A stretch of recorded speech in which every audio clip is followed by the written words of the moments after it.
Hello बच्चों, welcome to Gurukul academy. Last class में हमने पूर्वी तटीय मैदान देखा और पूर्वी तटीय मैदान का विस्तार देखा हमने। वहाँ कैसी चट्टानें पाई जाती हैं और किस प्रकार की खेती वहाँ पे ज़्यादा मशहूर है, ये हमने देख लिया।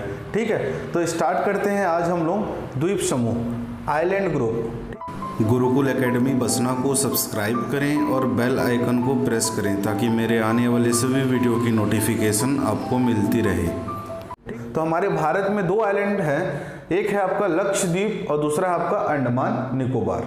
ठीक है, यहाँ तक समझ में आया आपको। लक्षद्वीप हम लोग देखेंगे तो लक्षद्वीप जो है आपका कैसा है, यह एक केंद्र शासित प्रदेश है।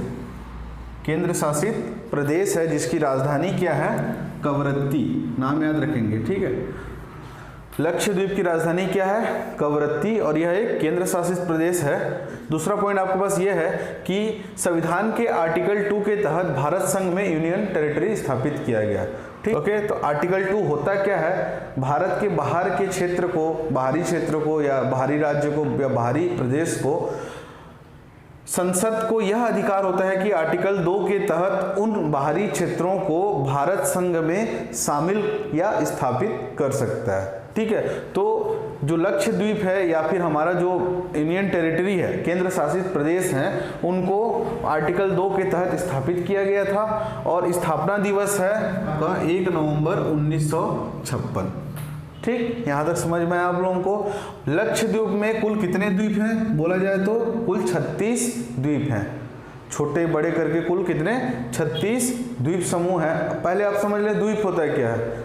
कोई अगर भूभाग चारों ओर से समुद्र से या पानी से घिरा हुआ हो तो हम उसको द्वीप कहते हैं। अब द्वीप दो प्रकार के होते हैं, मैंने बताया था आपको, एक समुद्री द्वीप होता है और एक आपका नदी द्वीप होता है। तो हम अभी समुद्री द्वीप के बारे में पढ़ाई कर रहे हैं। ठीक है, तो कुल 36 द्वीप है। कहाँ पे, लक्षद्वीप में। 36 द्वीप में भी जो 10 द्वीप ऐसे हैं जो उच्च ज्वार या हाई टाइड आने से नहीं डूबते, मतलब इतने ऊंचे हैं जब हाई टाइड आता है या उच्च ज्वार आता है तब भी ये नहीं डूबते, और बाकी जो 26 हैं वह डूब जाते हैं हाई टाइड में, उच्च ज्वार में। बाकी के 26 द्वीप डूब जाते हैं। ठीक है, लक्षद्वीप और मालदीव को 8 डिग्री चैनल उत्तरी अक्षांश अलग करती है। लक्षद्वीप और मालदीव को 8 डिग्री चैनल उत्तरी अक्षांश अलग करती है। अब देखें आप इसका पोजीशन अगर देखें तो यहां है आपका लक्षद्वीप।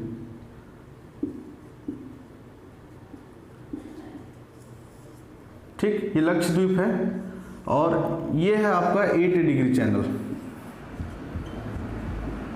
और नीचे आपका मालदीव। तो ये 8 डिग्री जो उत्तरी अक्षांश है वो लक्षद्वीप और मालदीव को अलग करती है। ठीक है, समझ में आया आप लोगों को। और लक्षद्वीप में क्या है, जो सबसे ज़्यादा पॉपुलेशन है वो किसका है, मुस्लिम्स का है। ठीक है, ये भी याद रखेंगे, मुस्लिम जनसंख्या यहाँ पे सर्वाधिक है। लक्षद्वीप का जो हाई कोर्ट है, उच्च न्यायालय है, वो कहाँ स्थित है, वह स्थित है केरल में। यहाँ कहीं पे वह स्थित है केरल में। केरल के भी कहाँ पे, एर्नाकुलम में। ठीक है, यहाँ तक समझ में आया। और केरल का आपको मालूम होगा सबसे ज़्यादा शिक्षित लोग वहीं पे हैं। जो लिटरेसी रेट वहाँ पे कितना है, 94% वहाँ की लिटरेसी रेट है। ठीक है, तो यहाँ तक समझ में आपको हाई कोर्ट कहाँ पे है, एर्नाकुलम में। अब देखें, लक्षद्वीप के सभी द्वीप समूह को प्रवाल द्वीप कहते हैं। इससे क्या समझ में आया आपको इस पॉइंट में, यहाँ जो समुद्र है वहाँ पे जो जीव पाए जाते हैं उनको बोलते हैं हम लोग प्रवाल भित्ति। और प्रवाल भित्ति जो जीव हैं उनके मरने के बाद वहाँ पे एक परत जम जाती है। किसकी परत जम जाती है, कैल्शियम कार्बोनेट की। तो वह कैल्शियम कार्बोनेट की जब परत जम जाती है तो उस आइलैंड को हम बोलते हैं कोरल आइलैंड। क्या बोलते हैं, कोरल आइलैंड या प्रवाल द्वीप। याद रखेंगे आप लोग। लक्षद्वीप के जितने भी द्वीप समूह हैं, 36 जो भी द्वीप हैं, उनको हम लोग क्या बोलते हैं, प्रवाल द्वीप बोलते हैं या कोरल आइलैंड बोलते हैं। ठीक है, लक्षद्वीप का जो सबसे दक्षिणी द्वीप है उसको बोलते हैं हम मिनिकॉय द्वीप, जो यहाँ स्थित है। आपको इसको क्या बोलते हैं, मिनिकॉय द्वीप। लक्षद्वीप का सबसे दक्षिणी द्वीप क्या बोलते हैं, मिनिकॉय द्वीप। और उत्तरी द्वीप को क्या बोलते हैं हम लोग, अमीनी दीवी द्वीप। ये आपका अमीनी दीवी। ठीक है, ये नाम याद रखेंगे। सबसे दक्षिणी द्वीप क्या है, मिनिकॉय, और सबसे उत्तरी क्या है आपका, अमीनी दीवी। ओके, यहाँ तक समझ में आया आपको? आर्टिकल 2 को आप लोग पढ़ेंगे, आपके संविधान में भी पॉलिटी में भी पढ़ेंगे। तो आर्टिकल 2 का आप लोग याद रखेंगे, जो बाहरी क्षेत्र है उनको, बाहरी राज्य हैं उनको भारत संघ में शामिल किया जा सकता है, संसद को ये अधिकार है, शामिल कर सकता है या स्थापित कर सकता है। ठीक है, अब राज्य अगर देख रहे हैं तो एक राज्य की अवधारणा देख लेते। राज्य क्या है? एक राज्य एक्चुअल में क्या है? कॉन्सेप्ट है। कॉन्सेप्ट है जिसके 4 प्रमुख एलिमेंट्स हैं, 4 प्रमुख तत्व हैं। मतलब राज्य, हम ऐसे भूभाग को हम राज्य कह सकते हैं जिसका एक स्वयं का भूभाग हो, खुद का एक गवर्नमेंट हो, सरकार हो उसकी, और वहाँ पॉपुलेशन हो, जनसंख्या हो, लोग रहें वहाँ पे, और लास्ट वहाँ पे संप्रभु हो, सभी को समानता का अधिकार हो। ठीक है, तो हम उनको क्या बोलते हैं? हम राज्य बोलते हैं। यहाँ तक समझ में आया? राज्य का जो कॉन्सेप्ट है 4 बेसिस पे है। पहला आपका भूभाग, स्वयं का भूभाग होना चाहिए।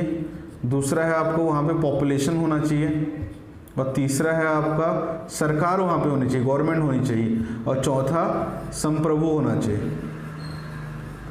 ठीक, ये पॉइंट याद रखेंगे तो उसको हम लोग क्या बोलते हैं? राज्य बोलते हैं। यहाँ हमारा लक्षद्वीप कंप्लीट होता है।